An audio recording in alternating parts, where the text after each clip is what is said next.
F1 is the first time we get to see the new Las Vegas track in all of its glory. And it sure is a visual treat to race around this circuit at night. However, that's kind of where the fun stops, as this is a track layout that doesn't do anything for me. It's a pretty standard street track, although it lacks the fluidity of Jeddah and Miami or the technicality of Singapore. And I think it results in a pretty uninspired track layout, which is a real shame.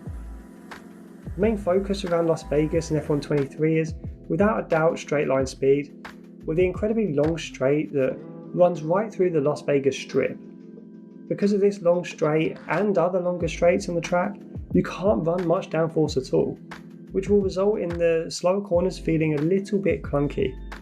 I've set my aero to 10 at the front and 9 at the rear, and this is a good trade-off between adding as much front-end responsiveness and turning as we can get away with, as well as keeping the rear of the car stable through the faster bends.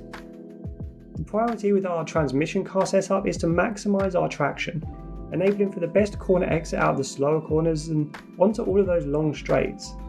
This means going with 50% on throttle and off throttle is really our only choice. The low off throttle diff also helps mitigate the low aero setup by improving our rotation into the slow corners. Again, with the track focused almost entirely on straight line speed, a low camber and toe setup is the best approach. Set the camber to -2.5 and -1, and set the toe to 0 and 0.1 to reduce drag as much as possible. The rear camber set to -1 also brings more of the tyre into contact with the track, which does go a bit towards helping traction a little bit. For the suspension, I've opted for a stiffer approach than at most tracks in F1 I've gone for 29 and 9 on the suspension setup, which is fairly normal. However, I've then stiffened the anti-roll bars right up to 14 and 11. This will improve our mechanical grip mid-corner by eliminating body roll as much as possible. Finally, set your ride height to 32 and 36. For the brakes, go with the frontward brake bias to help reduce braking distance into the slow corners, to go with 56% bias and 100% pressure. Finally, for the tyres, you'll want to increase the pressures right up.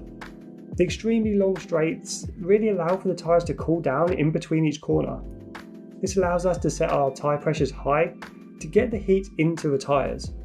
Go 24.2 psi on both front tyres and 21.3 psi on both rear tyres. The rear tyres will get much more of a workout compared to the fronts, so they can be much lower. And that will complete our first ever car setup for Las Vegas in a Formula 1 game. As I mentioned, I'm not a huge fan of this track currently.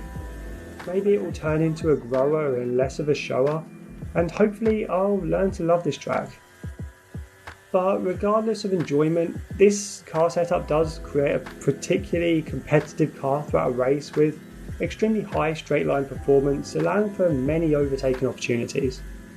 Please let me know in the comments below whether you're a fan of this track or if you're a little bit like me and don't really like it too much. But for now, enjoy this setup and I will see you on track.